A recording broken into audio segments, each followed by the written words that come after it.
Narito na naman tayo para sa isang napaka-sweet at nakakakilig na love story nila Kalingap Edu at Ate Viancy. Sa pagpapatuloy ng ating love story ay talagang kinilig ang mga manonood dahil ngayon ay isang mahalagang okasyon para sa Kalingap Edu and Viancy love team dahil ngayon nga ay gaganapin ang kanilang 5th monthsary. Kaya naman tuwang-tuwa ang lahat at nag-aabang kay Ate Viancy sa pagdating niya dahil si Kuya Edu ay naghanda ng isang sorpresa para kay Viancy na tsak na hindi niya malilimutan. Nag-set up si Kalingap Edu at ang K-Boys ng isang romantic date para kay Viancy. Bago namang nag-reserve pa sila ng isang resort para lamang gawin ng okasyon na ito. Maraming ang mga pagkain at iba't ibang sorpresa para kay Viancy. Maya-maya ay nagulat na nga ang lahat dahil dumating na si Ate Viancy suot ang kanyang napakagandang dress. If it all starts to come. Ay, grabe ka dito. Ay, Viancy, ganda ni Viancy. Bata. Napakaganda ng suot. Ay, war.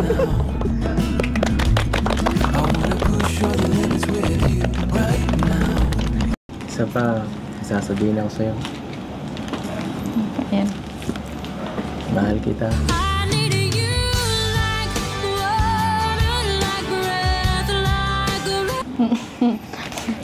Asa love team? Yan. Tapos po yun. Salamat po.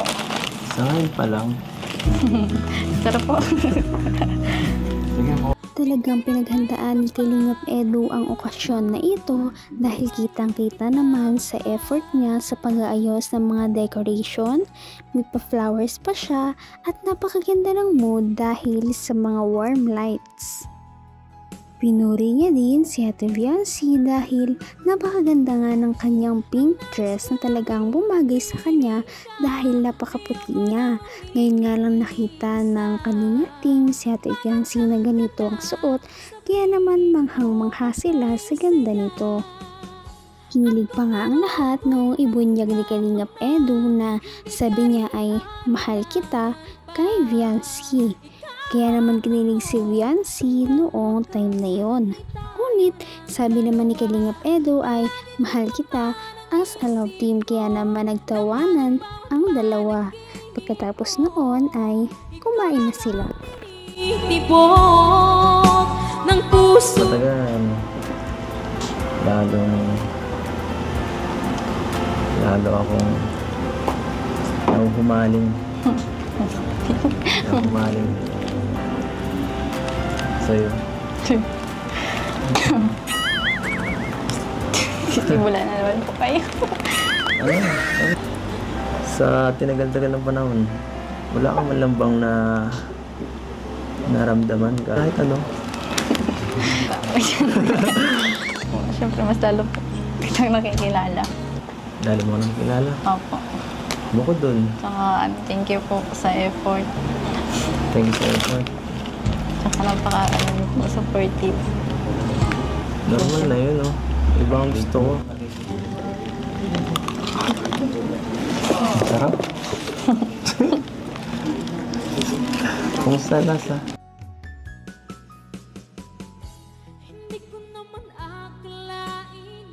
Talaga namang kinilig ang mga viewers dahil sa mga punchline at banat ni Kalingap Edu kay Viancy.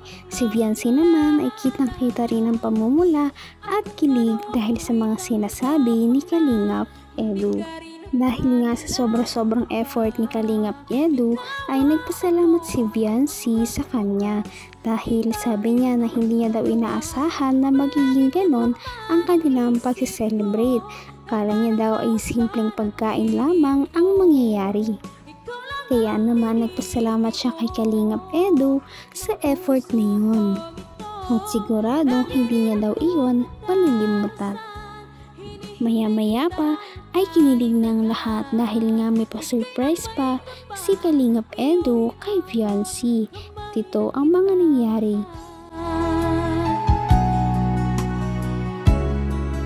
3, 2, 1, go.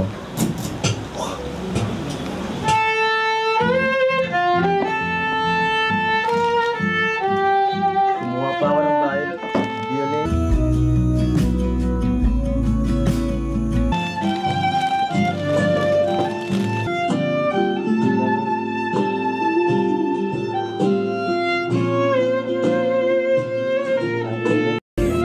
Napakaganda.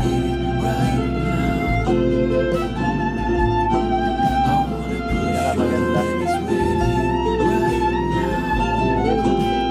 Nagpapawisan ako.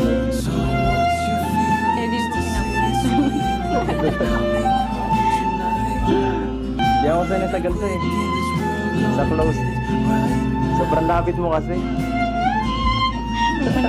Grabe, dahil bukod sa effort sa mga decoration, ay talagang nag-arkila pa si Kalingap Edu ng mga nagpa-violin para mas maging romantic ang mood ng kanilang gabi. Kinilig pa nga ang lahat noong inaya ni Kalingap Edu si Viancy na sumayaw sa tugtog ng violin. Kahit nga presko ang paligid ay talagang pinagpapawisan silang dalawa ng malala dahil sa kaba na kanilang nararamdaman at sa kanilang mga kilig. Kaya naman mas kinilig pa talaga ang mga viewers noong pinanasan ni Viancy ang pawis ni Kalingap Edu kahit hindi naman nagpapapunas ito. Talaga namang level up na ang kanilang relationship sa isa't isa.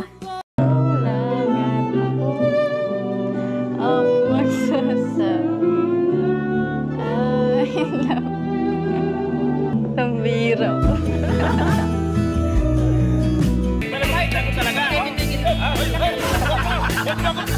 Mamamatay ako dyan! Happy Anniversary!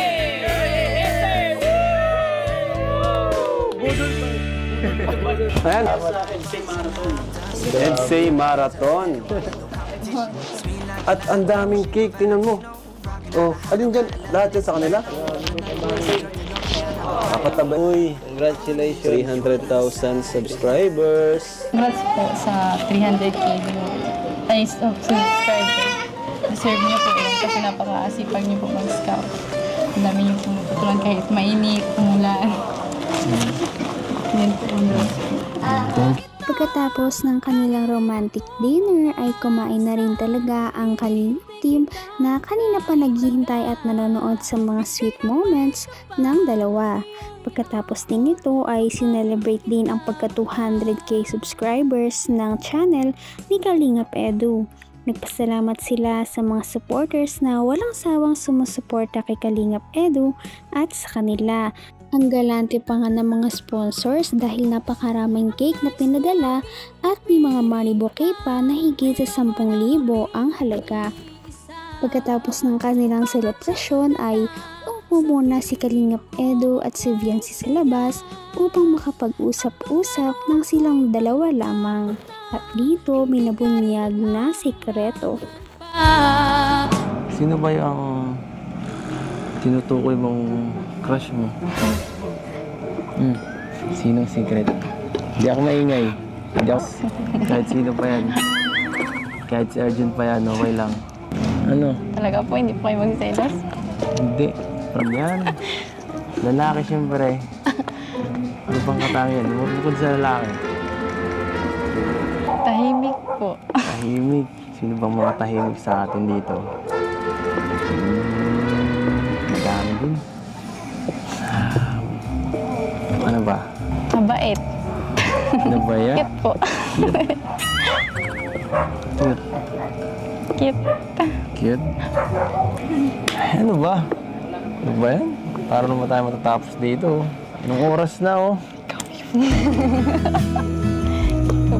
Ha? Sino? Wala po. Grabe nga ang revelasyon ngayong gabi dahil inamin na ni Viancy na ang kanyang matagal ng crush ay walang iba kundi ang kanyang ka-love team na si Kalingap Edu. Talagang na-develop na rin ang kanyang feelings para sa binata. Bilang tanda din ng kanilang 5th monthsary ay naregaluhan ni Kalingap Edu si Fiancé ng isang napakalaking teddy bear at ito ay pinangalanan nga nilang Edsy dahil ito ang tanda ng kanilang relationship sa isa't isa bilang mag-love team. Grabe talaga at hindi inaasahan ng mga viewers na aamin na rin si Fiancé ng kanyang tunay na nararamdaman. Kaya naman, lumalaki ang tsansa ni Kalingap Edu. Kaya naman, sana ipatuloy natin silang suportahan at mahalin si Fiancé, si Kalingap Edu at ang Kalingap team. Yan lamang at maraming salamat sa panonood. Abangan natin kung magkakatuluyan ba talaga si Kalingap Edu at Fiancé. Hanggang sa muli. Bye! Ngayon'y abot